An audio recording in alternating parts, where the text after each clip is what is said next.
Nonezerwa cyane mbonye bariko barapartager indirimbo zacu nkuko bariko barapartager ya video muriko muravuga reka je ndakivuge ibintu vy'ubujuju vyinshi nivyo ubona abantu bashira imbere kuruca ibintu by'akamaro sivyo no hari kibazo cyashikiye umujournaliste araho irya video iriko irazunguruka umenga nibiharage bariko barabaha abantu bagende bashe kumbabura bafungure sivyo ni video yaje ega ine ya Fosi hii unaona kitu cha champion unaona kitu cha mzee hatari yani hapa mimi nimevaa 700,000 huyu amevaa 900,000 huyu amevaa 650,000 kabisa huyu yuko chini yangu kidogo yuko chini yangu kidogo sura hapo bleu huko pako bleu nyingi kitoka nje kweli kitoka nje diaspora zinafanya kazi Queen ya Shan Queen nije na yanditse sivyo okay tuvenga indirimbo nshasha ya Organ Afari yazijya verse ya Organ nije na yanditse sivyo aha tuvenga ariyo nizindi zinyuma rero ntovuga ariyo nizindi nyinshi gose mbega abantu bose bagira yajya mantuze y'amabrarudi nibiki eske yajya mahera barayababo yose kora jenasi umviriza ndakubwira mahera menshi bagaca baba umuririmbyi bagaca baba mu 10% uriko uravyumva none sivyo ega turabizi nimba ndu Tanzania Fariaz ni Tanzania Mkombozi ni Tanzania Uncle Crazy ni ndiko ndavuga abantu bo muri family yiwe nanje nimba ndu Tanzania bavuga ko mukongomani oya wowe wana je ndu mukongomani ega orongo mukongomani nganje umubogare nganje connexion razia kwetu ni connexion message ega le 26 hapa natokene ndem president sasa connexion razia kwetu urumva rero ntitube tugomba kuza turaponda abandi baririmbyi ngo ino munyamahanga kubera ko apana ubukene inzara abaririmbyi barakenya none abadakenya ni twebwe dufise magari mafaranga none nubizi wewe mugabona ivyo DJ Procoeri ashina baririmbyi bakafise imodoka kwe ini shasha erega ini shasha Elis boy dafise wewe ntozi habi ini shasha ifise une semaine wewe ubona na makaratasi kingaliki meri sana ni muhandisi kandi ni murinivyi uyu ni muhandisi ni murinivyi je ni muhandisi ndi murinivyi ndi mu CEO ingabira n'aba diaspora inda ifise ubona ikintu nangira champagne nuyu arafise umugore urabona kuja hivi ni macho matatu hivi batakuja 13 arafise na visa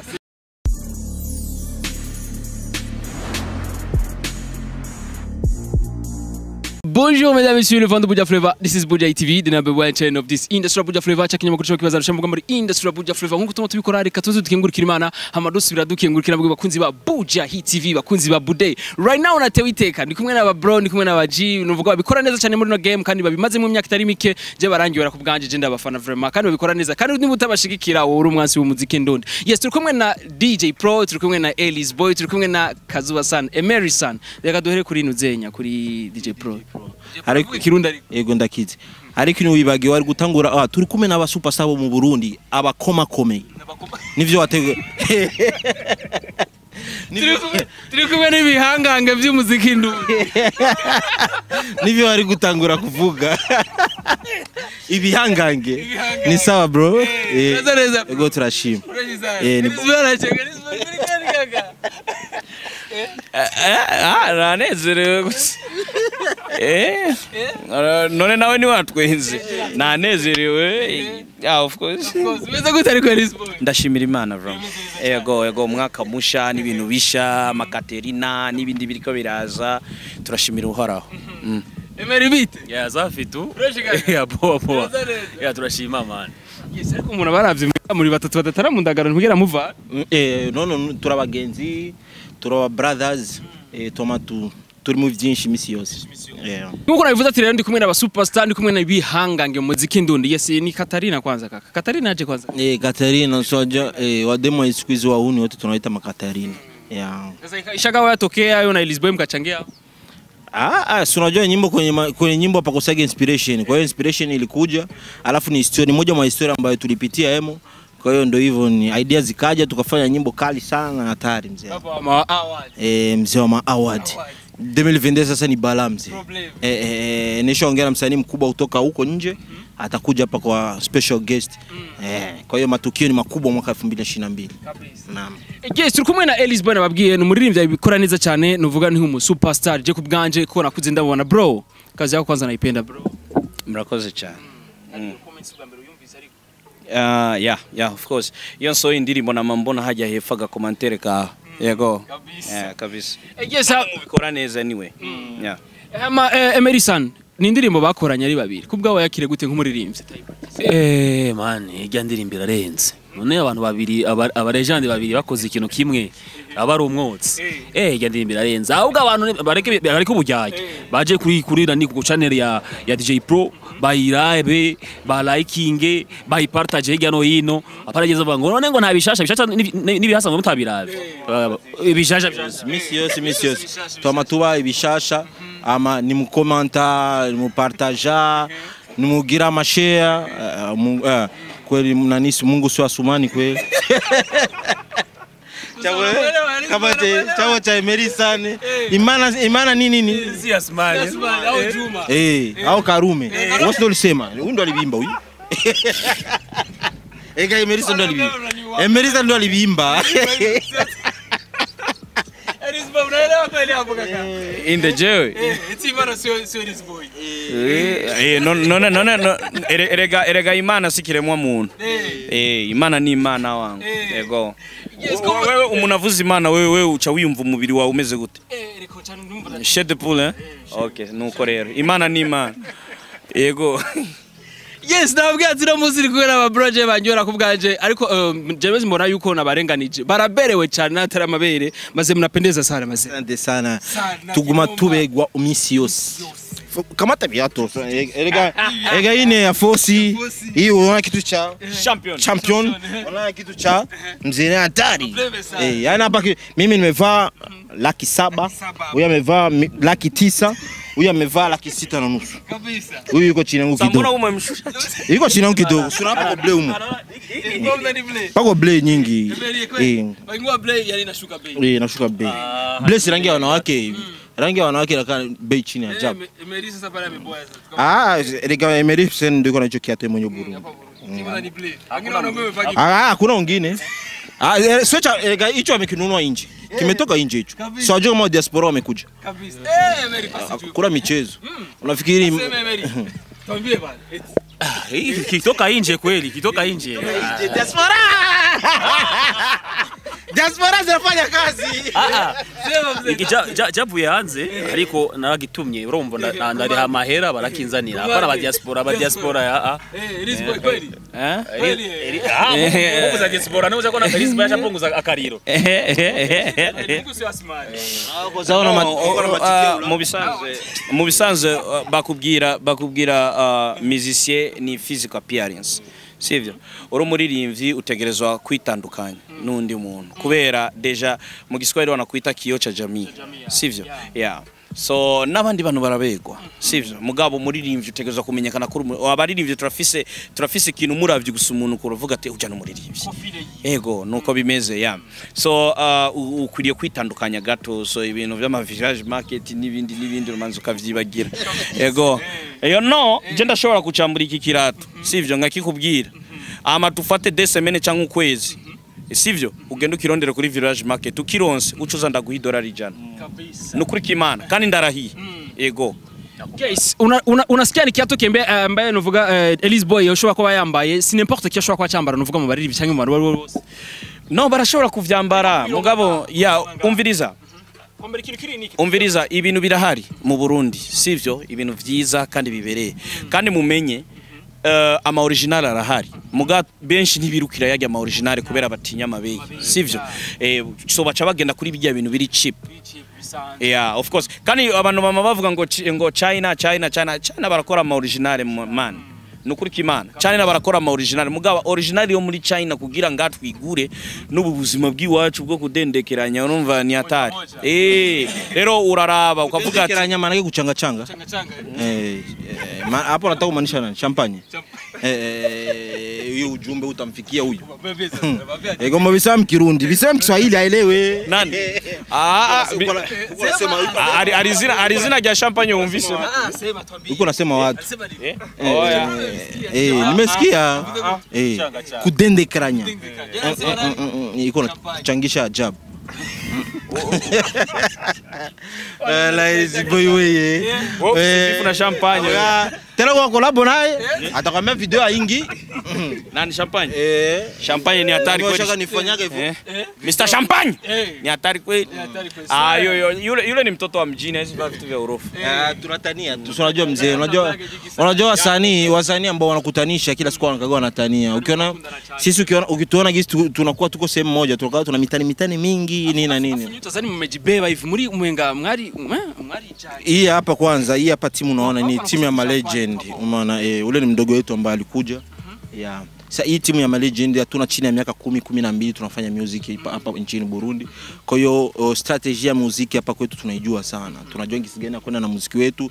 Sisi watu tunaweza tukaikaa mwaka mzima kimya, lakini ukifanya nyimbo moja tu ni hit song. Ukiangalia Medicine alikuwa na muda mrefu afanye nyimbo, lakini ametoa nyimbo ni hit. Nimekaa muda sifanye nyimbo, lakini nimeshirikiana na ndugu yangu ambaye ni legend mwenzangu, tumefanya hit.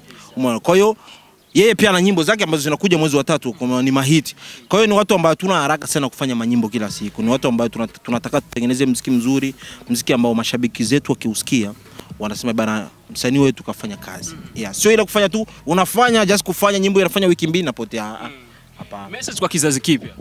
Message kwa kizazi kipya wafanye kazi waige kwanza wakubwa zao, wasifanye kazi kwa sababu ya kushindana na wakubwa zao. Ukiangalia sisi ni watu ambao tulifanya muziki, hizi media online zilikuwa haziko, TV, radio zilikuwa ndogo sana nchini kwetu. Lakini tulikuwa tunafanya muziki na tunatusua tuna hit. Sasa hivi media ni nyingi sana. Kwa hiyo wao wana strategy moja ya kukimbizana na media. Sisi tuna strategies mbili kwenye music. Tunakimbizana na media, pia tuna strategy yetu ya zamani ambayo tulikuwa tunaitumikia mpaka sasa hivi. Kwa hiyo sasa wenyewe wanatakiwa kusogelea kubwa zao, waje kwa kubwa zao wafunze hii strategy ambayo tulikuwa tunafanyaga zamani ya kilegend. Kwa hiyo ni strategy ambayo tunaandika sana, tunafanya muziki sio muziki ambao unausikia siku 2-3 unakufa. Muziki udafa. Muziki ambao unadumu, unaikaa muda mrefu, hata baba, mama, mtoto mnaweza mkausikiliza na mkaupenda. Yeah. Sasa hivi muziki wa sasa hivi dogo zetu wao wanafanya muziki ambao ukiwa na mama yako mzazi unasikia aibu kusikia. Unasema hapana. Mama anapata sema ndio muziki ambao unaufanya sasa hivi. Unaona. Ukiangalia Lisbon ni msanii ambaye anaandika vizuri sana. Ni msanii ambaye yuko na kipaji kikubwa sana cha kuandika. Ni mtu wa kusogelea. Kwa nini usimsogelea? Kabisa. Yeah. Yes, Lisbon baravuga yuko sana pia ni anaandika Kirundi ajabu. Imana CDJ Pro. Andika nyimbo. Na huyo hapa.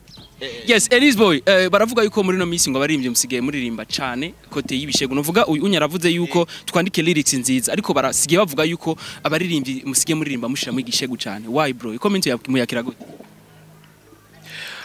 Ikintu kimwe je novuga kwanza ntangurire kwanza ku ntango ibintu byose twatanguriye ko yari ibintu byo kushusha ikiganiro abantu ntibabifate serious but nukuri abaririmbye dukwiriye kubegwa kugira tuvutie watu, si ndio?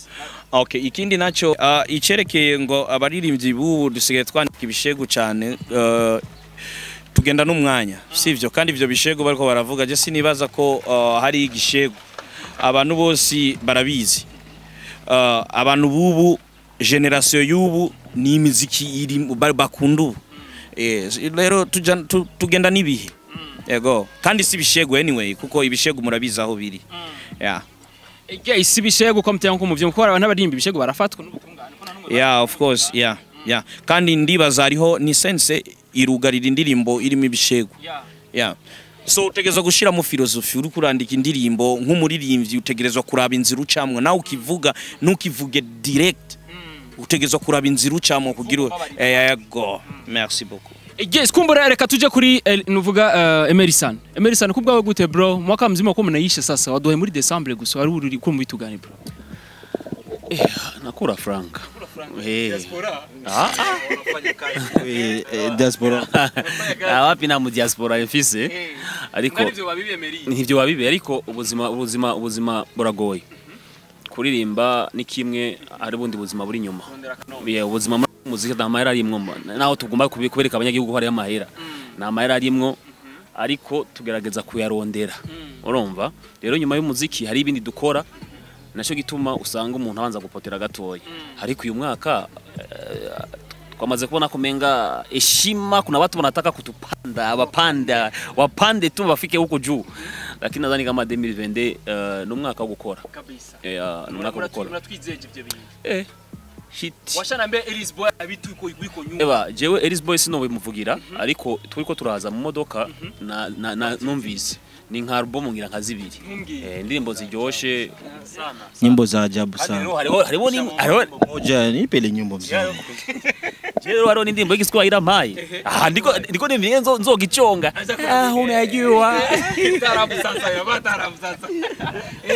eba ni nyimbo kali sana mimi naona nyimbo kali sana mwaka huu naimba Kiswahili acha kuna vile hiyo nyimbo ni kali niko nakubalika kaka no reka mvuge ikintu kimwe Emerson numuririmbyi je nubaha ku bwanje reka nivugire jewe sivyo mia ni ubaye no akiamu Emerson oya kandi eti Emerson je ndamubaha je mimi uniubawi ndiko ndavuga umwe no ndabavuga mwese ndabavangatiranye ubiriza rero Emerson numuririmbyi je nuba ndamubaha kubera iki kubera ikirundi kiragoye kandi burya mako ubona umuntu arashoboye gupanga line z'ikirundi abari umuririmbyi koko abafise talent sivyo Igiswahili ni cinshi kurusha ikirundi sinzi kuri kurantaho Igiswahili ni cinshi gose kurusha ikirundi ikirundi rero kiragoye Emerson arazi kurondera melody arazi gupanga line z'ikirundi sivyo nabandi baririmbyi barahari benshi beza mu Burundi dushigikire gusa umuziki ndundi hama tugiye kuri DJ Pro nawo DJ Pro afise ibintu byinshi abantu bakuriye kumubahirako sivyo ndibaza ari mu bantu boba bambere kuzana TV online mu Burundi sivyo mugive ico kintu abantu ntaco sindabona n'umuntu numwe ariko aragikomantako sivyo ego baravyirengagiza so ari ibintu byinshi abantu bakora mugabo ntibivugwa sivyo uraze rero abantu niho babereye injyajya ntitubuze umunsi DJ Pro azogirako umwe arashobora gupfa kuko uno muntu afise umunsi wiwe aha babonye atakiriho umunsi uzamba ngo DJ Pro ngo yari umuntu wahatari tuzoja tubaratika amakofi ngo niweza nyanga ibintu bini ariko uyu mwanya DJ Pro rakiniye kuvyumva nimuvuga ibikorwa vyiwe ariko arakora bavuga ati DJ Pro niwazanye ibi DJ Pro ashoboye ibi abantu bumve ko kumbure mutera indege nimuze murindire ngo kwanza azoba imyaka myinshi nka 80 kabisa bateguye awadi bakaca bavuga ngo izawadi babaye abakongomani ibiki uyu n'umugenzi wanje sawa akora neza sawa sinzi ivyo bariko baravuga uyu na mukongomani ari ngaha umva rero uyu n'umugenzi wanje yari muri Platform Show Music Award uyu ni mugenzi wanje yari Platform Show Music Award je ndumuririmbyi sinari muri kategori ni sawa sasa ukisema ni jipe au niseme naonea nafanya nini zile award zote ningewapa lakini tunaenda pole pole tunaenda tufanye vitu vizuri kwa ajili ya muziki wetu unasikia 2021 ilikuwa ni commencement ya Platform Show Music Award 2022 inakuja tena kiukubwa zaidi sababu ukiangalia Kiangalia 2021 tulifanya kategori 15 kategori. Sasa hivi 2022 tuko na 25 kategori. Sasa 25 kategori tuko na wasanii ambao wanajua kuandika.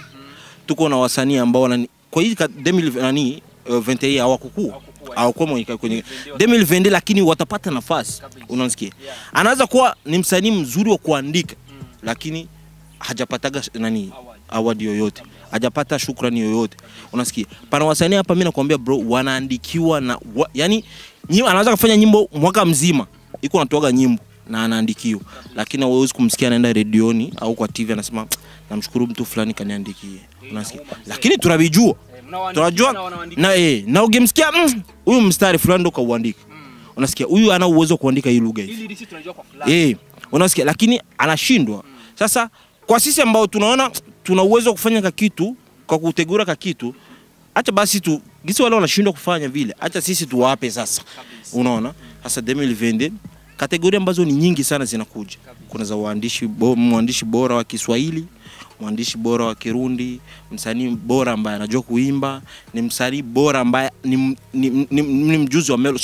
Sababu hapa kwetu kuna msanii anajua kuimba lakini hajui kutengeneza melody. Unasikia? Lakini kuna ule msanii unasikia, ukisikia melody tu yenyewe tayari amekumaliza. Hao wote ni wasanii ambao wanatakiwa wapewe na ni zawadi, wapewe award, wawe na fieri na kile kitu ambacho wanafanya, wasikatiki nguvu. Unaona, sasa hapa tuko kwa probleme, mtu anafanya kizuri lakini apati ile support. Sasa kukiga Elise Boy Jessinzi na complex gusa y'abaririmbyi. Je ndibaza yuko dukuriye kwiga, turacafise dukuriye kwiga gusa, nico kintu novuga kuko bari hana barandikirwa n'abandi baririmbyi bakomakomeye, barabandikira indirimbo kandi bagatanga details yuko naka niwe yanditsinde, umwanditsi w'indirimbo bakakwandika hajya kuri YouTube, kuko umuntu akwandika indirimbo ukamwandika hajya ko ari we yakwandika indirimbo, wewe umuririmbyi ntuza kumenya ko kijya kintu kiza kumufasha, sivyo? Kubera ari abandi baririmbyi batazi kwandika baraza kumurondera ati iyi ndirimbo naka yayiririmbye acarongera uburyo, sivyo? Acarongera amafaranga, kukubera ijya ndirimbo wewe yakwandikiye wewe ntiza kumufasha ikintu na kimwe, kuko ni indirimbo yiwawe, ni wowe uzogenda kuyiperforminga, nimba izobiri hit bazogomagara mu concert, ni wewe bazoriha, wewe nta na kimwe aza kwinziza. Kandi anyway umuziki wo mu Burundi tuwukora nk'aba brother and sisters, brother uriko uravyumva. So nta mafaranga jewe umunaje kumbwira ati Elise Boy nyandikira indirimbo y'igiswahili sinoca ndamurisha amahera, sivyo? So ijya details yo kwandika hajya ugende kuri YouTube, kuko ivyo bintu vyarazanye deba iminsi yahera. Nandikiye umuririmbyi wo muri Kenya yitwa Moon, indirimbo yitwa Boda Boda, sivyo? Hajya kuri YouTube yaciye yandika ati indirimbo yanditswe na Elise Boy, bica bizana amadeba. Okay, manager wa Bantu Boy ari we edit. Kwanza vyatanguriye kuri platform show iravyandika, imaze kuvyandika abantu baca bavuga amajambo menshi. Urukura vyumva bavuza amajambo menshi, umva bavuga amajambo menshi ngo Elise Boy niwe yanditse ya ndirimbo, baguma babaza kandi barazi neza yuko iyi ndirimbo z'igiswahili genda zishoboye, kandi hariho nabandi bashoboye kwandika indirimbo z'ikirundi nk'aba bantu ze ba Emerson bande, hariho abaririmbyi beza ba MB Data bande barahari, sivyo? Ba Berry Music yose n'abaririmbyi bandika neza ikirundi, urukura vyumva. So jewe mu bisanzwe tureke ubujuju kandi twige abandi ukuntu bakora, sivyo? Ko je ndakwandika indirimbo yawe nta na kimiza kumfasha jewe, mugabo ugize promotion kubera kwandika hajya ko Elise Boy canke Emerson canke DJ Pro niwe yanditse indirimbo, ubu ngiriye je publicity, sivyo? Undi muririmbyi aje kundondera jewe Elise Boy acama amafaranga ati nyandikira indirimbo nanje nkabaho nk'abandi, sivyo? So twige gusa gukora neza n'umutima mwiza anyway, kuko jewe no kubwira indirimbo kanaka maze kwandika kandi ngaza arakunzwe, mugabo kugira umenye ati ni Elise Boy yanditse biragoye. Ikiganiro cyo kuachana watu. Erega ivyo nyene twama tubigira nuvuga bro. Ikibazo ni mwebwe nyene mukwiye kuzomura tubwira. Oya sasa ngoja. Ngoja sasa mimi nitakuwa nakuibia siri sasa, hiyo fulani ndio aliandika hiyo, nakwambia. Na kuita kabisa hii nyimbo fulani wote unasema huyu hii Kiswahili cha hivi haiwezi. Ni kama vile mimi, mimi na ikaza sasa naimba sasa nyimbo ya Kirundi ya ajabu. Utajua turemeri sana. Mbaza ngo indirimbo reka ndakubwira imwe canke zibiri, ushaka imwe canke zibiri? Reka ndakubwire kwanza imwe. Queen ya Sean Queen nije nayanditse, sivyo? Okay, tuve nga indirimbo nshasha ya Organ Afari yazijya verse ya Organ nije nayanditse, sivyo? Tuve nga ariyo n'izindi zinyuma rero ntovuga, ariyo n'izindi nyinshi gose ntovuga. Tutatoa list ni nyingi, mimi nikisema hapo wataanza kunichukia. Wataanza kunichukia. Kubivuga ele. Mimi nikisema hapo wataanza kunichukia, najua nyimbo 34. Acha kunaambia. Elise Boy shandika. nikizi ego uyandika underground roga yandika underground wa super hapo Melissa kwambeti waraturuka Shanitesa sana. sasa kweli Emerald mroga sana Lakini sasa wamegoroga sana. Sasa ulipata mganga mpya? Mungu sio Yohani, sio Asmani. Kuna watu Rose na Uma hivi. Nyimbi na hiti. Nasikia Rose na Uma. Emerald alikuwa vibaya kweli. Mzee ulipata mganga mpya. Lakini Lisbon ulimpeleka Kigoma. Ulimletea miti Kigoma. ngoma na hiti mzee, ngoma na hiti Ewa kweli na hiti. Mane harageze gihe ama nkarira mane ngabwe. Namenye gute kwa kuroga Emery. Wewe uranye umuntu urimi indirimbo zose zikakutaswata kandi ari nziza. Reka ndakubwira ikintu kimwe ari ikintu mutazi. Kuroga umuntu sisi mpaka ngo ugende ku mufumu ngo ugende gufumura hariya ngo umuroge. Sivyo ari abantu ngaha ashobora kubona wasohoye indirimbo akamenya ati umujournaliste exemple kanaka ni umujournaliste ari kuri top ubu kandi avugije indirimbo abantu benshi baramukurikirana ati ntumuvuze jya numubono jya mpeti nubwo nuburoze man. Attention burya muri industry yacu ari inzigo ari sinzi ukuntu no bivuga but je ndakunda kuvuga make mu bisanzwe. That's why je utambona no mu biganiro byinshi kubera je kenshi nkunda kuvuga iyo hari gikogwa sivyo. Ndazi Bujahiti je igihe yandondereye sivyo naguma ndabakwepa kubera ntaco nari mfise ico no babwira je sindi wa muririmbye w'amabase. Abarundi bararushe mu mitwe nta bintu vy'amabase bakeneye ikintu kibaruhura bakora indwi yose lundi jusqu'à vendredi samedi dimanche baruhuke bumviriza akazi kaborosha ibintu nk'ivyo Noza kubazanira amabase yawe y'uburofa amabase abani turi muri Tanzania man. Ariko aravuga ngo base zirafashe muri rivyo kugira ngo ari kare singa mu Burundi abagize amabase bageze he uzoraba amakomantere ajya abarundi bakunda uburofu ugize base y'uburofa baragutuka usanga ibitutsi nive vyuzuye ajya ku makomantere none uba wibaza bijya bintu birabereye kubibona amakomantere y'ibitutsi kubera iki batabatera intege ati cyo kintu ukoze ni bon uzobandanye kubera iki batabatera intege rero tureke ibintu vy'uburofa dukora ibikogwa Yes, tureke ibintu by'uburofa dukora ibikogwa kandi nvuga Lisbon arakubwira ati umuntu ntubamuroga gusukoreje amangetengete umuntu urashobora kumuvuga nabi ukamwifuriza nabi bumurozi. Wanakutesa wewe mwenyewe unaniuliza sasa Mungu iko wapi? Urazi yuko reka ndakubwira ikintu kimwe. Anakuja nilia wanisha niroga. Urazi ko je nigeze kubura concert sivyo? Urazi ko nigeze kubura concert kubera bavuga ati ngo reka tumukure mujya kandi je ndabizi neza n'ama message barayandungikiye. Concert urayibura bye baragukura mu giti. Concert ya bank iraho iri ngaha mu Burundi sivyo? Barampamagaye bariko baragira nimba aramanasma yiwabo nimba ari biki barampamagara sivyo? Of course bavuga umuririmbyi ngavuga igiswahili ni inde ni naka kubera T-Max yaza yagiye Buraya Grand Frère Farazisiyo yarari urukora vyumva bavuza tushaka muri kubera iyo banke aba chef bo hejuru bavuga igiswahili sinshaka kuvuga banki yariyo mugabo haragiye mu ibintu biragera je twaza twavuganye neza babigize canke n'abantu muri iyo banke nyene asabano bo muri iyo banke mu bisanzwe n'abantu bari bajeje kurondera abaririmbyi je barambwiye amafaranga bakuriye je barambagije ati tukuri hangaye ndavuga sivyo bajya abantu baca baranzunguruka barambaza burya mbega abantu bose bagira yajya mantuze y'amabrarudi nibiki eske yajya mahera barayababo yose kora jenasi umviriza ndakubwira mahera menshi bagaca baba umuririmbyi bagaca baba mu 10%. Urukura vyumva none sivyo reka turabizi umviriza rero ndakubwire ivyo nabwo no bitangira ubuhamya vraiment navyo nzi nivyo bivugiwe nuko amahera bayatanga umuririmbyi bakamuha 10% n'amakontra yose turabizi nuko nyene bikora.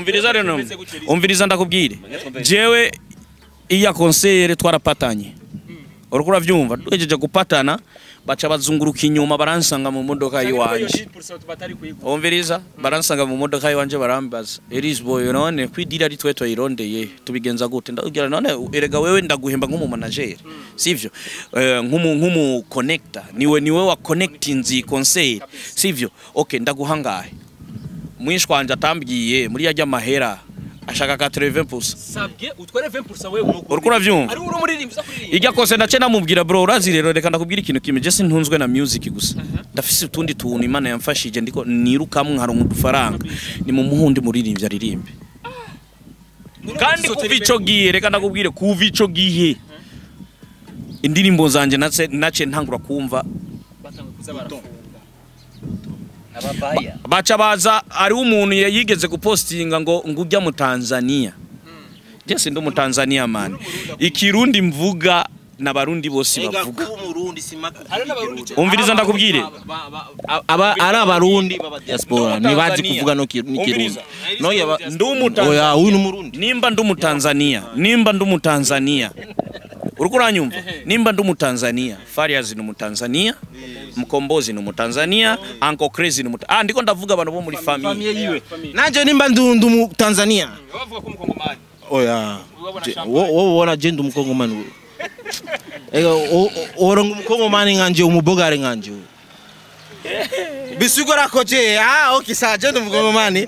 Okay Amidu Hassan ni umukongomani umuntu yajanye kandi Amidu Hassan ni umukocha wa equipe nationale w'aba KPR. Ugera mu grand frère wanje.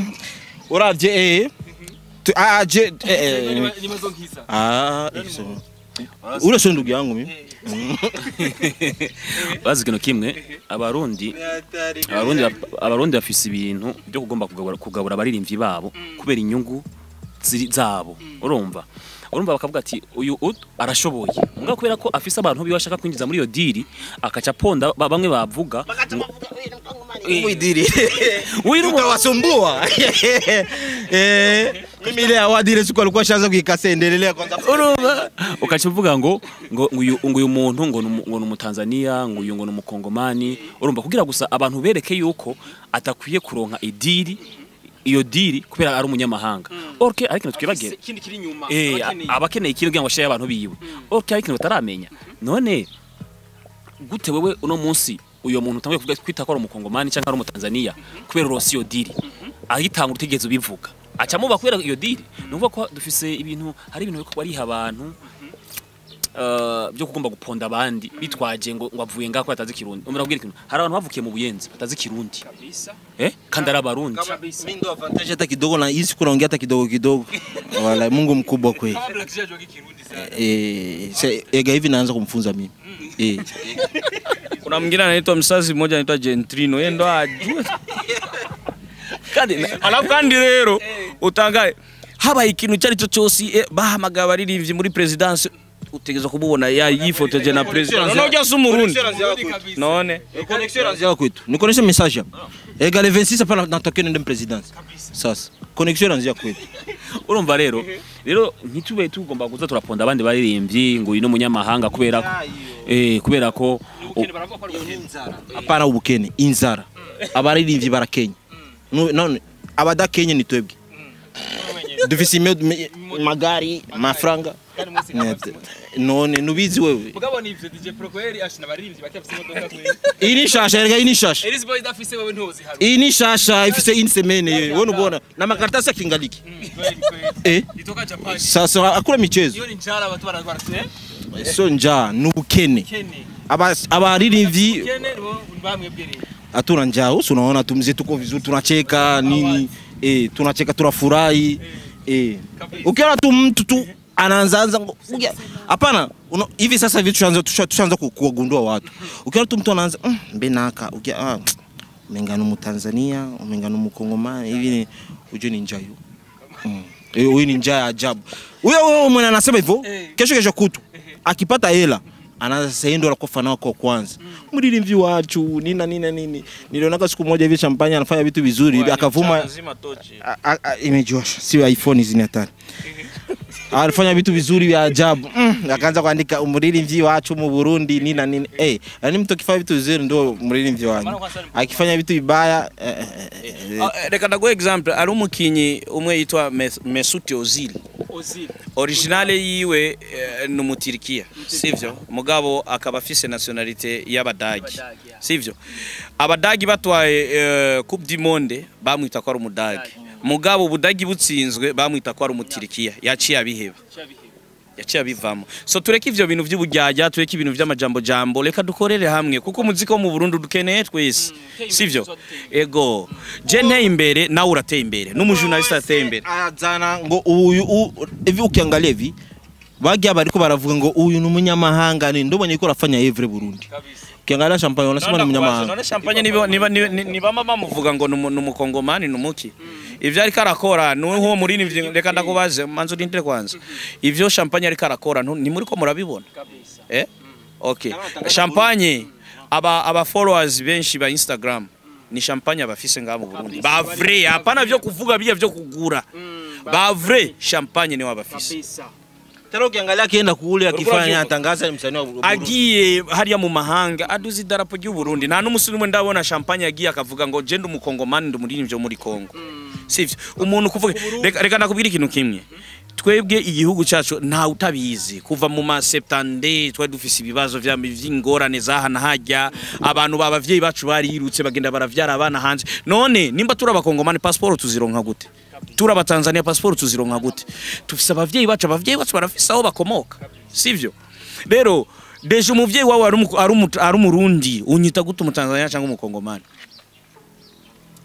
Ari abirukiye muri Kongo, ari abirukiye muri Tanzania, abari bajya bana rero kubera bafise umutima, bafise amaraso y'igihugu, baragaruka mu gihugu bakavuga ati je sinshaka gukorera hariya, je nshaka gukorera iwacu, nduzi idarapo ry'iwacu. Sivyo ndiko ndababwira umwe wose ariko arabivuga ivyo numukene n'umuntu afise inzara. Bose bafise inzara bategereza kuvuga ibintu byinshi. Ikirundi cyanje nuko nyene cyangwa ushaka mvuge ikizuru. Uko nyene.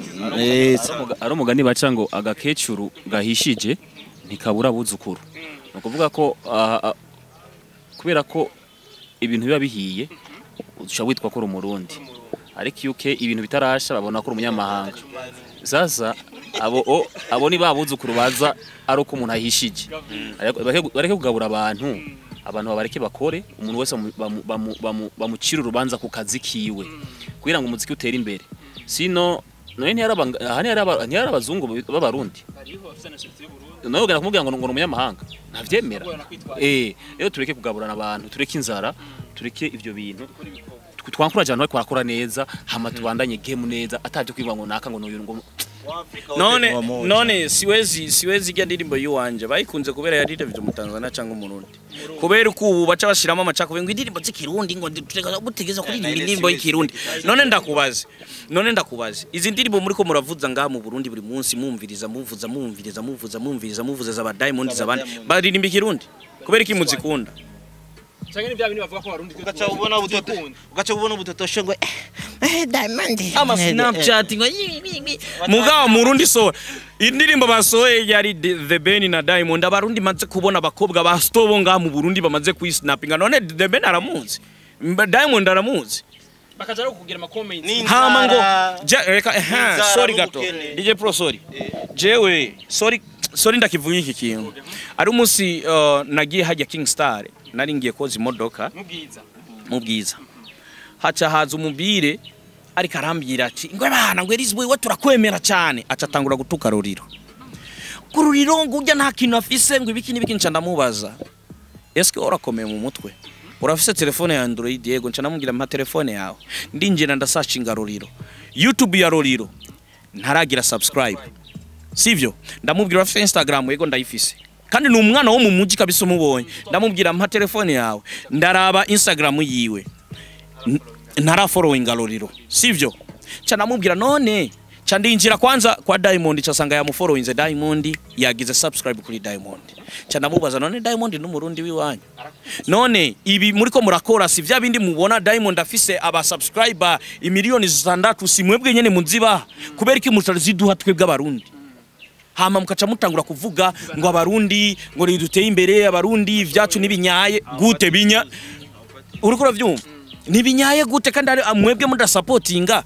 Eske unkunda caramubwira okay we nturiko nituro turavugana nga cangira Elise Boy subscribe swata kuraba kuri Instagram swata kandi ari karanta ncavuga mwebwe mufise ikibazo kimwe mubonye umuntu ari preza hajya muca mutangura kumurata mumubwira ibintu birebire mugira ibiki ngo je ndagufana kumfana jewe ni gusupportinga bijya ndiko ndakora sivyo tureke ubujyajya ibintu by'ubujanja janja tubireke ni ile Emery waimbe kidogo abisi buzuye ubujyajya amashari n'inzigo ni byinshi uteye imbere birabaye bagashaka kupfa eba ni mudu following ku makonte yacu natari Asumani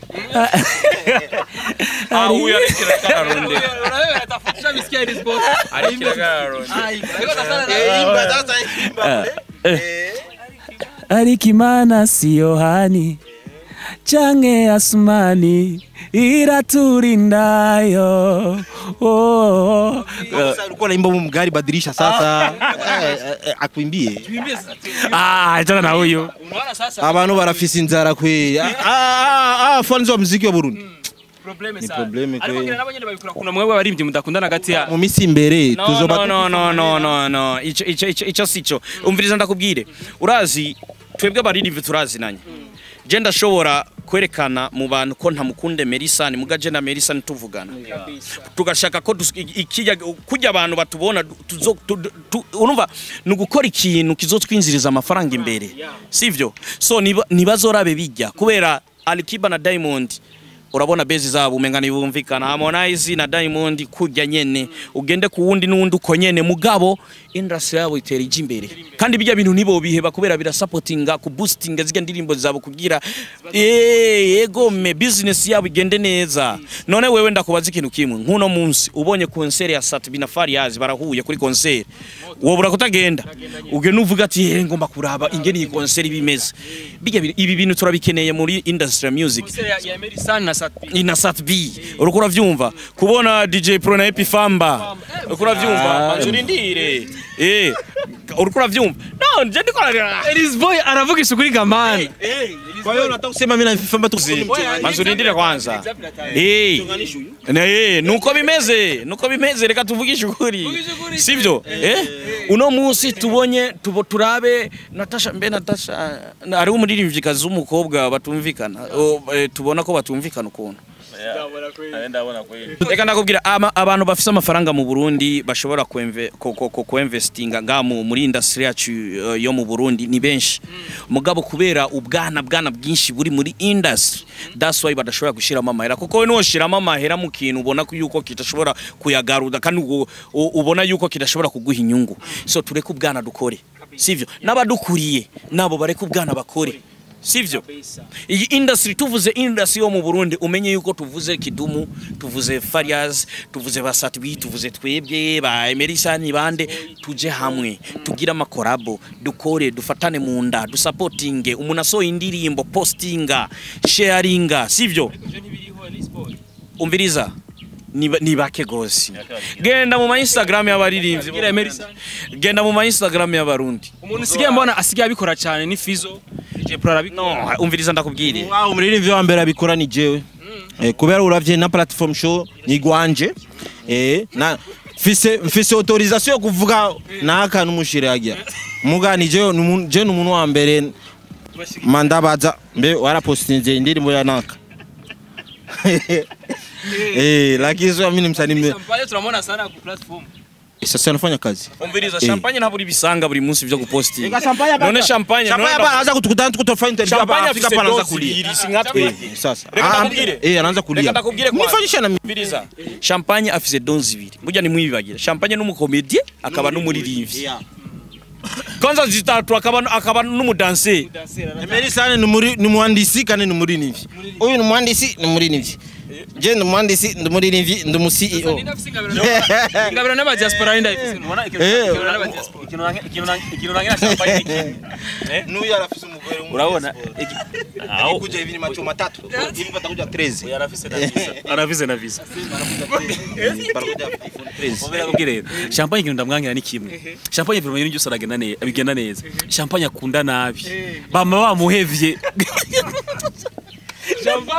champagne anateseka boss je ageze namubwira ati boss wako wote mbona ateseka champagne naso safise ni nuwo muririmbyi wo mu Burundi amaze gupostinga ariko aragindagara n'ubugari n'intuze bamia wanazitaje kwa Kirundi bamia sijui Kirundi kibamia ndoni sijui Bamia kaja kabora mlenda ule wanatengeneza ndani mlenda. Baita go. Hapana umlenda, umurenda. Urikora Kirundi sasa. Nani? Mota mjuu Kirundi hapa. Mimi nawashe ni umurenda. Icho Kirundi cha Higwaye. Sasa umurenda Higwaye corona. Unajua basi ndio tunavuma. Katerina na Ubugage. Sasa 2022 ndio tulifungua mwaka. Tunavuma ajabu. Tunashukuru. Hivi kila mwezi nyimbo mpya. Ndakubaze ushaka kumbwira ko mu Burundi ico kibazo nshaka ndakikubaze wewe ukinyishure. Wari umujournalist uko atubaza twebwe kana nato tukubaze. Eske wewe ukuntu uri kurabiraba mu Burundi nta ndirimbo nziza zihari? Nyinshi cyane. Ama club yose yarashobora kuvuza indirimbo ndundi, uravyemanga yuko ama club ashobora kuvuza indirimbo ndundi ijana kwijana kandi abantu bakanezerwa, uravyemanga ivyo bintu? Mishobora kuvyemera.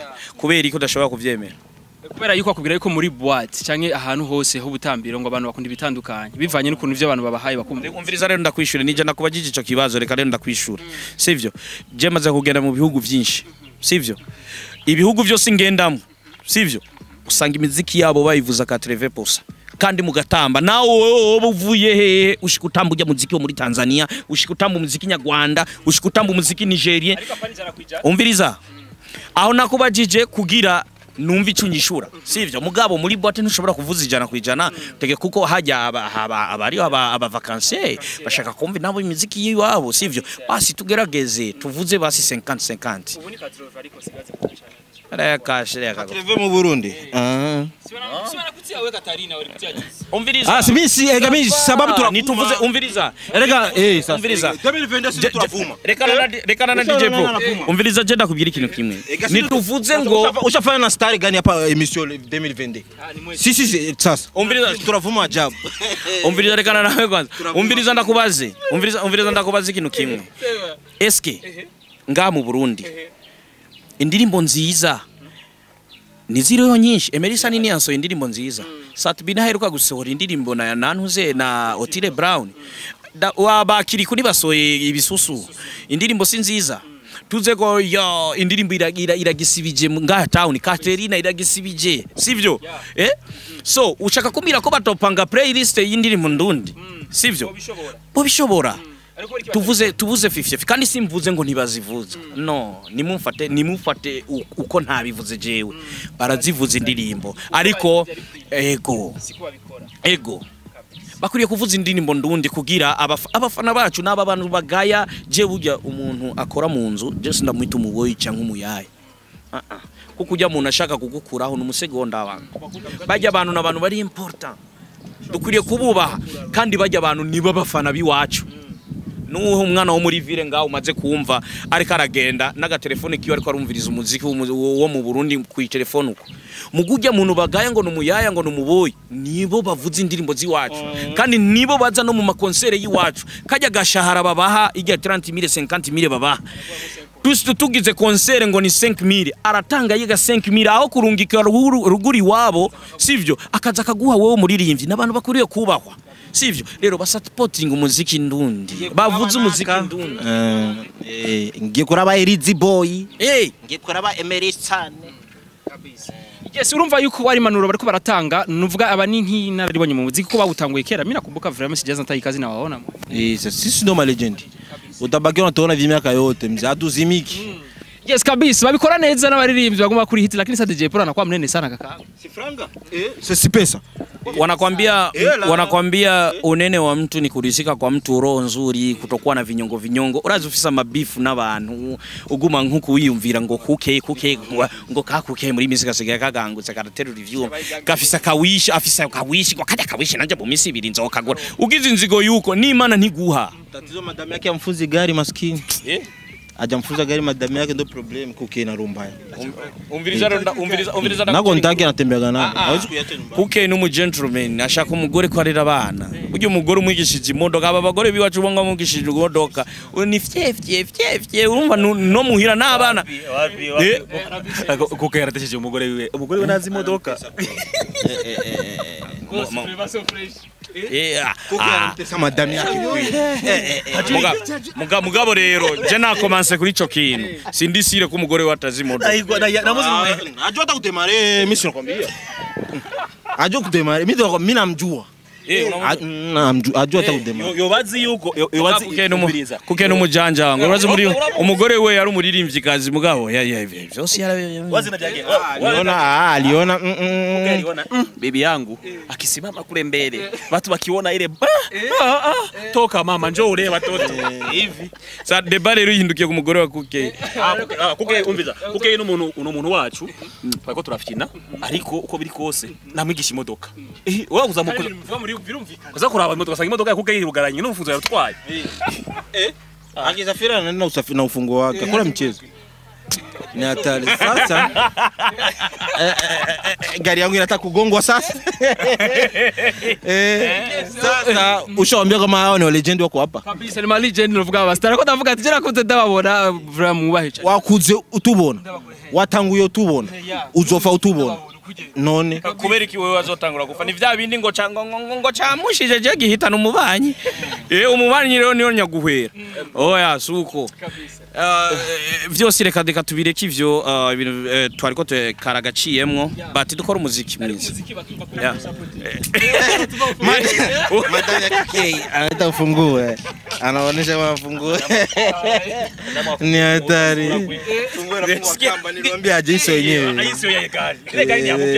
ni hatari sasa ni hatari sasa pako ngoma mpya inakuja si watatu ingoma ni ajabu yani titre ingaliki privé ni ngoma moja itakuwa ya kali sana audio video lakini nilikuwa na swali kidogo nilikuwa nataka DJ Pra muulize swali mswali navuga Elisboy nimuulize Elisboy kwa nini anaitwa Mangi namuitaga Mangi kwa nini anaitwa Mangi Mangieste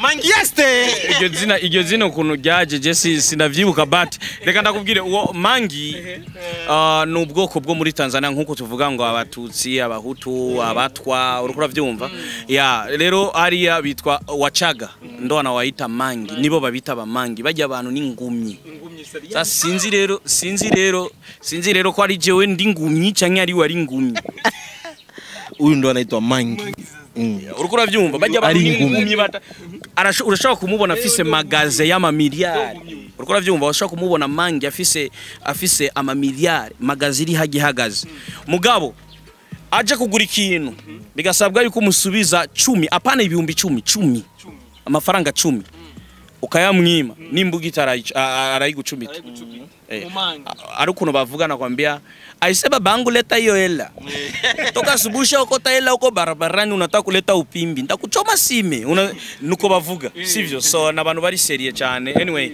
so turi serious that's why wewe amamagara Mangi nanje ngamwita Mangi ubu twanose Mangi wundi uyu ni Mangieste aseme Emery romantic boy Mangi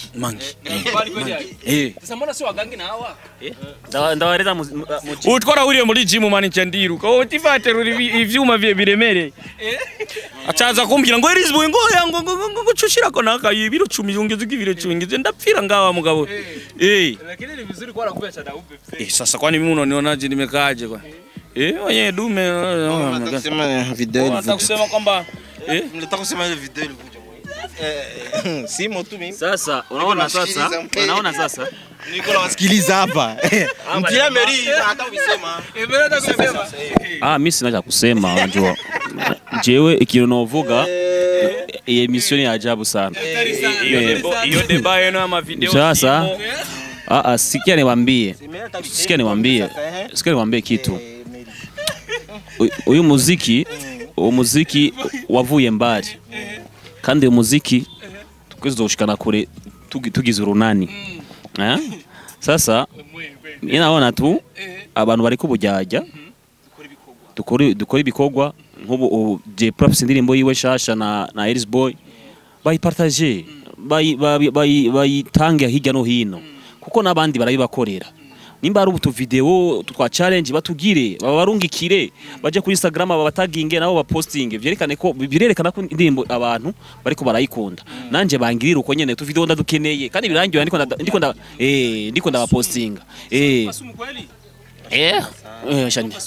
Shani Tesa. Mungu sio Yohani. Ndio natesekaga mimi. Napigiwa masasta usiku. Njoo nibeleke. Ndio jirani yake. Nateseka kweli. Mapenzi natumbuliwa, msumu nipigiwe simu saa 8 ya usiku, yuko nashona na badami. Ni hatari. Naragoye kweli. Ariko ko biri kose turiho none wewe ari wo mugenzi ari hafi yawe niwe wikorako ariko turiho nyaza yuko abarundi ibintu by'akamaro ntabwo bigera babipartage ngo babitange ariko ibintu bidafise akamaro bakabikora ni mufasha baririmbye banyu ni benshi ariko ntimuce mubwa bwabo hari n'umugwi bwiyadukije ubwo gasanga ngo ni timu naka gasanga timu ishobora gusupporting undi muririmbe ibyo ntibishobora kududuza so indirimbo zacu ziri kuri YouTube n'indirimbo shasha zikiza zimutu bushasha hama nimutwumvirize nonezegwa cyane mbonye bariko barapartaja indirimbo zacu nkuko bariko barapartaja ya video muriko muravuga reka je ndakivuge ibintu by'ubujuju byinshi nivyo ubona abantu bashira imbere kuruca ibintu by'akamaro sivyo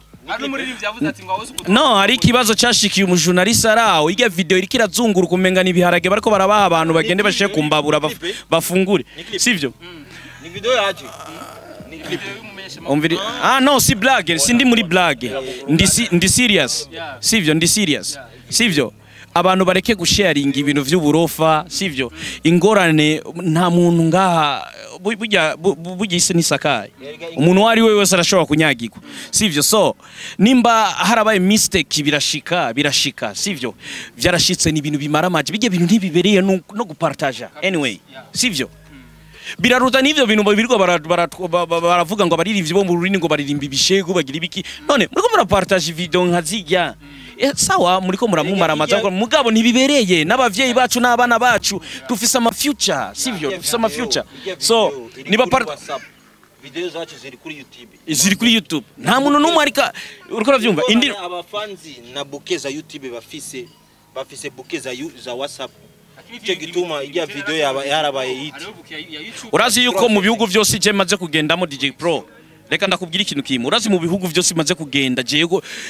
Eris Boy uburundi nitwe dufise ubuntu bwo gukoresha internet iri cheap sana kandi nyaruka mu Bugande barihira VAT kugira uyikoreshe barihira tax umanza kuriha tax ya 5000 kugira ukoreshe internet mois utaragura amayinite iyo ni tax uriha kwanza ya mois 5000 hamukacushiramo rero amamega rero ukacugura amamega muga mu Burundi dukoresha internet tutayirihiye ubivutse ejo cyangwa ijya ejo turaza gutangura kuri ya mavati natwe turinga ubu ama-MB yaraduze wibuke ko ama-MB yaraduze none enjiga ni 1000 manzurindire nga mu Burundi urashobora gukoresha je nkoresha rero sivyo ku munsi niyunga 1000 bal sivyo nkaronka NGB ninusu sivyo okay nkayikoresha 24 hours uriko uravyumva ibindi bihugu ivyo bintu ntabiba ubu turiko turagerageza kuraba ingene baratuza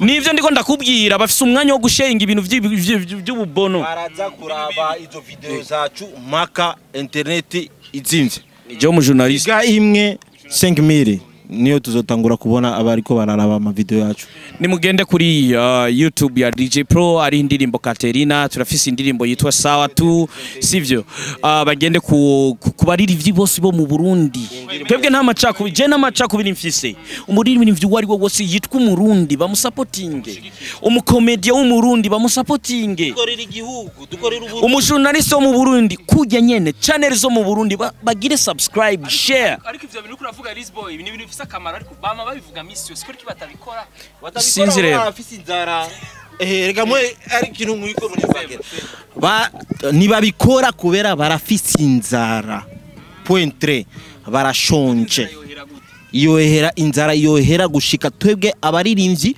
dutangure kubaha abafanzi bacu amahera uciye kwikona uko urabona ahuzuye abantu tuvye ngaha tubaye 5000 ejo baravuga babandi bagaruke ngaha urabona ngaha ivyo biro vyumva gutega Elise Boys zo turamuze muraba amahera no yo ni opinion yiwe just bon je ndi umuntu nemeza ko umuntu afise ukuntu abona ibintu icyiyumviro ciwe zaza lakini uko biri kose niyaza ko nkubu ujewe yaba ndumuririmbyi ndirimbira nko muri Niger nkavuga ko mfite double nationality ndimo zanje zazivuzwa muri boîte kuri n'umurango kubera ko abarundi bafise kudakunda ivy'iwabo bakamabona ko menga abanyamahanga nibo badusumba nta kintu na kimwe badusumvya nukuri nta kintu na kimwe badusumvya dukora umuziki umwe bobo ikintu badusumbije ni ubwenge bwo gukunda ivy'iwabo kugira ngo babiduze natwe igihe tuzokunda ivy'iwacu tuzobiduza rero mugihe tutariga gukunda ivy'iwacu dukunda abi wacu nawe nka konka nyina ngo agwaye amahere tubakunde vuga ati nibo tuduza ntituzopfa tuteye imbere urumva nitwarengera ububifu dufitaniye ngo urumva uku ibyo tukabirengera so tugeze ku ntambwe yo gutera imbere sasa genda kuri channel yacu murabe imiziki hama ibindi bibandanye sino je mwanse ndasora ni ya kabiri njyaje ya kabiri yego yes bakuzi ba Buja TV twavuganye byinshi cyane no bwigaro cyabakiriye ariko bivana n'ukuntu cyari kiryoshe maze muri fresh emission ya Musa hivi ikiganiro cyari kiryoshe turi kumwe na ba legend legend turi kumwe bagira ijo kintu turi kumwe na ba legend turi kumwe na DJ Pro legend turi kumwe na Elise Boy legend turi kumwe na Emerson legend lakini mzee vipi Bantu Boy mzee Bantu Boy Big Fizzo ni famille imwe famille yacu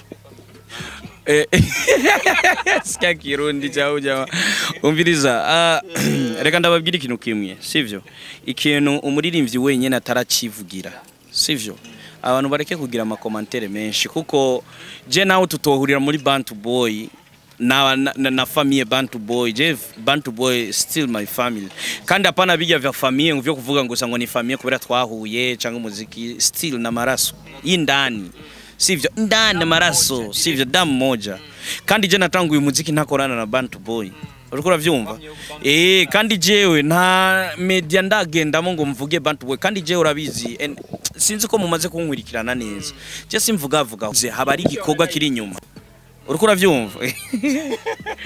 uravyumva ubonye je mvuze haba ari ikintu kiri inyuma kiriko kirahinda sivyo so abantu jewe ngoma ndababwire gusa ndabahisango ukwezi kwa gatatu ubu ndafite amakorabo menshi y'abantu benshi bamaze anyway mu ndwi zibiri ariyo korabo yindi irikiraza yundi muririmbyi kazi yamaye korabo turirimbane irikiraza so wonganyene n'umurundi kazi hama avuye iyo korabo mu kwezi kwa gatatu Elise Boy araje n'ikintu hama tuzogire rero ama interview mu mbazi nimba mutazobona logo ya Bantu Boy hajya kuri video muzoze direct mu mbazi ivyo bibazo nimba logo izobihari ndibaza nzoba nishuye bijya bibazo byose nahora mbazwa ntari bwishure sivyo reka bigume bisumira mu matwi y'abantu bagume bavuga kuko ukuri nije ndakuzi sivyo canke reka mvuge ukuri Bantu Boy barakuzi sivyo nimba ndi muri Bantu Boy canke na eske kubera iki batagenda kuri manager wa Bantu Boy bagende kumubaza Elise Boy ari muri Bantu Boy canke ntari muri Bantu Boy uriko uravyumva kubera iki batamubaza Fariaz ati Fariaz Elise Boy ari muri Bantu Boy canke ntari mu Bantu Boy kubera iki bankurikira jewe eske barambonera kubera je ndi muto canke bimeze gute I don't have idea and I don't wanna je nshaka kwinjira hiyo reka turindire ibikorwa nivyo bizobi kwezi kwa gatatu Emerson collabo na Sadbiv turacha sindavugana nawe atagonga gishinwa sinshobora kuvuga ngo korabo irahari tutaravugana uri kurabesha abantu ni ntumunza gupanga sivuga ko tutavugana kuvyerekeye umuziki ntituravugana so ubu sinovuga ngo hariyo korabo canke ngo tuzoyikora mu gihe nakimwe kiravugwa urumva ariko biri mu migambi aje na migambi fisa Engineer afise imigambi yo kubaka gusa kubakika umuziki wo mu Burundi kubaka amazu kuri no mwanya nta migambi fise kuko ari izindi korabo mbona ntarashikako ariko bon nibaza yuko igihe kizovuga mu tugakora DJ Pro VIP collabo na Fam akinitafuta tafanya Unajua mimi sina tatizo kwa hiyo kinitafuta tunalipua tena video na ilipa mimi. Si collabo, erika collabo isiku kushare. Analeta idea tunashare. Kabisa twaheze byinshi cyane novuga ikibazo ari bifuze no bari biteze ko zakubaza Emerson ariko bari bifuza collabo nande je ko mutambaje kote wumva Bantu Boy yo sirero baravuga yuko wewe utaki muri Bantu Boy this boy sino guhisha ivyo ariko biravugwa ariko ni nashitse kumenya ukuri atubwiye ati mu kwa gatatu tuzomenya ukuri ko sibyo none bashaka indirimbo ya DJ Pro yirihiye 100% bashire ko logo ya Bantu Boy hayi ibaze na yirihiye 100% kandi je umviriza DJ Pro je now no sinya na lebu yahe naho yoba yo muri Amerika nakubwira ikintu kimwe ngoma ndakikubwira uno munsi ico kintu kandi ugitahure sivyo naho yoza umuririmbyi wa hehe sivyo jewe sinokwemera naho noba ndi muri lebo ya hehe sinokwemera ko DJ Pro ariha iyo collabo kundi ha amafaranga niwo muririmbyi wa mbere ngize mariage jewe Liz Boy yitanze kuri mariage yawe nje 100%. DJ Pro niyo yarondeye sale. Umuvandimwe wawe. Uriko uravyumva? DJ Pro niyo yazanya aba cameraman, amafoto yose mfise ama video ya mariage ibintu byose niwe yabikoze kandi without paying any money. Tunafanya collabo ya Katarina. Tunafanya collabo ya Katarina. That's why jewe naho noba ndi muirebu yihe. Tunamalizana kapela. DJ Pro kakatoto na kajua. Squeeze anajiita mdogo wake na nani? Na Bana Boy. DJ Pro wako katoto na kajua ukikaonesha noti kanachojoa joa ukikagusa godoro linaloa na kwenye kana kidoa bakita Katerina na kabandi Katerina bakita komando bamwita Katerina wallahi katakutoa ro tuje kuri YouTube tugire subscribe ako katoto katapeli yo vesa jatikate oya twabaduhejeje uburyohe vraiment bagende muri YouTube Juzi kalikuja geto kwangu kakanisifia eti mina tango kakasema kana ishu na wewe kibamia au jui mambo wakita Katerina yo Katerina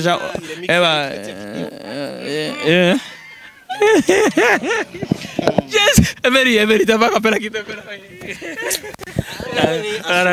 lakini mazee Mungu anawaona kia Mungu kigano cyane kiryoshe sana hari ambiance sana kila mwanzo wa mwaka sindo toko turanza sindo kipindi cha kwanza kabisa yote mvuto kitaanza leo Emery tunataka kapela abisibuzu y'ubujyajya amashari n'izigoni byinshi uteye imbere birabaki bagashaka kupfa abisibuzu y'ubujyajya amashari n'inzigoni byinshi uteye imbere birabaki bagashaka kupfa ariko Imana si Yohani canke Asumani iraturindayo ariko Imana sindega DJ Pro